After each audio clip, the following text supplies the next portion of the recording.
Če gledaš ta video, potem obstaja zelo velika verjetnost, da si v svojem življenju že preizkusila marsikaj. Morda celo več stvari. Morda terapijo, zdravila, moč volje, pozitivno razmišljanje, manifestacijo in nekaj od tega ti je pomagalo. Malo. Vendar tista stvar, ki si jo res želela premakniti ali pa spremeniti, pa še vedno obstaja. Naj začnem z nečim, kar dejansko iskreno mislim. Dejstvo, da te druge stvari niso popolnoma delovale, ni odraz tebe, ni tvoja trma, ni šibkost in ni znak, da je nekaj znotraj tebe pokvarjenega ali pa da neka določena pomoč ni zate. To je samo znak, da so ti pristopi delovali na nekem nivoju, ki ni ustrezal tebi. In ko enkrat razumeš, kaj s tem mislim, ti bom razložila, se dejansko lahko marsikaj znotraj tebe spremeni. Pa če samo pogledava, kako deluje V osnovi hkrati delujeta znotraj nas dve ravni. Prva je naš zavestni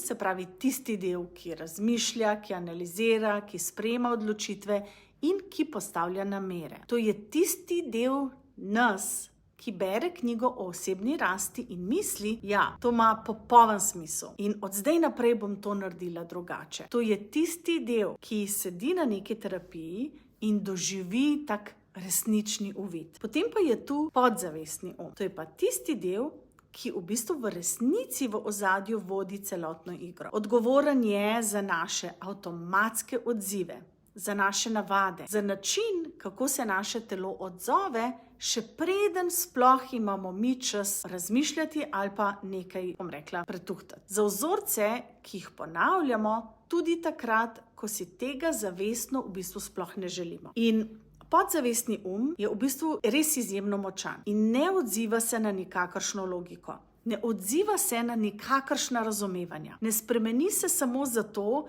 ker smo mi ugotovili, zakaj nekaj počnemo. In lahko popolnoma razumemo, zakaj recimo smo anksiozni, lahko sledimo nazaj tudi v otroštvo do izvora, natančno vemo, kje se je vse skupaj začelo in imamo popolno tisto intelektualno jasnost o tem, ampak še vedno čutimo, kako se nas v bistvu neka določena stvar dotakne in kako se znotraj nas, znotraj naših prsi dvigne tisti sprožilec. In zakaj se to zgodi? Ker uvid v bistvu živi v zavestnem Vzorec pa živi globje od tega. Večina pristopov deluje zelo dobro na zavestni ravni. Zato, ker ti določene tehnike pomagajo razumeti, pomagajo ti, da se spoprimaš, pomagajo ti, da obvladaš neko situacijo, vendar dosežejo vedno ravni, kjer vzorec dejansko živi. In zato se pri nekaterih ljudeh še vedno zgodi, da imajo občutek, da so obtičali. Hipnoterapija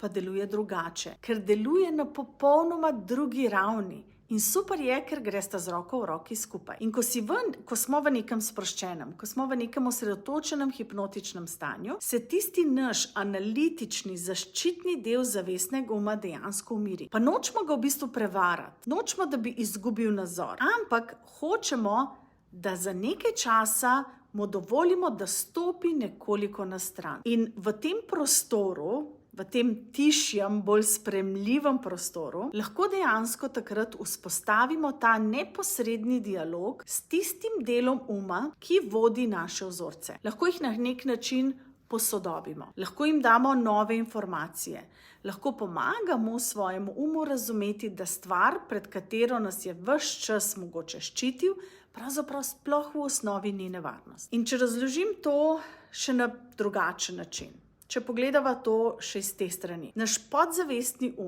se večino svojih pravil v bistvu naučil zelo dolgo nazaj. Nekatera od teh pravil so bila v bistvu v naših življenjih zelo koristna. Pomagala so nam preživeti, pomagala so nam delovati in pravzaprav se znajti v svetu. Toda nekatera pravila so danes za naše delovanje pač zastarela. Napisala jih je neka mlajša verzija nas v popolnoma drugačnih okoliščinah in situacijah. Naša podzavest pa je kot nek zvest varuh in ta pravila še naprej izvaja, tudi ko se situacija ali v bistvu nek dogodek že zdavnaj spremenil. In hipnoterapija je tista, ki nam omogoča, da gremo tja in rečemo, bom rekla tako zelo nežno in spoštljivo, hvala. Hvala v bistvu, ker si me ves čas varoval. Ampak zdaj sem varna. Zdaj dejansko lahko naredim stvari drugače, zato ker imam to zavedanje in imam to odraslost. In rada bi s tabo delila tudi eno zgodbo o nekom, s katerim sem delala. Ta ženska je skoraj 15 let živela s strahom pred javnim nastopanjem. In ni se odzivala v bistvu zgolj samo z živčnostjo, ampak v bistvu res s takimi resničnimi, telesnimi, preplavajočimi občutki strahom. Srce je razbijalo, rekle, da so ji misli zablokirale, glas se ji je tresel in zaradi tega je v bistvu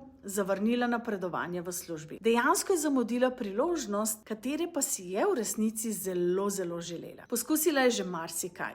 Od coachinga za samozavest, dihalnih tehnik, postopno se je izpostavljala z nekimi majhnimi govori pred majhnimi skupinami, tako res korak za korakom. In vse to je na neki ravni dejansko pomagalo. Tudi v trenutku, ko je stala pred večjo skupino ali pred nekimi pomembnimi ljudmi, se je ta strah vrnil z enako močjo, kot ga je v bistvu vedno čutila v osnovi. In ko sva začeli delati skupaj, se dejansko nisva osredotočali na govorenje samo. Osredotočali sva se na to, kaj je njen takrat odločil, da javno nastopanje za njo pomeni. Pod tem strahom se je seveda skrivalo zelo, zelo staro prepričanje, ki ga je oblikovala v otroštvu, da biti resnično viden pomeni biti obsojen. To, da izstopati pomeni biti kritiziran, da njen glas, njeno mnenje, njena prisotnost pač niso varni za svet. In to zavestno je ona v bistvu že vedela in o tem je ona že govorila na njenih terapijah. Popolnoma je imela to razumevanje. To, da njen živčni sistem tega sporočila pač ni dobil. Zato sva v hipnoterapiji šli tja,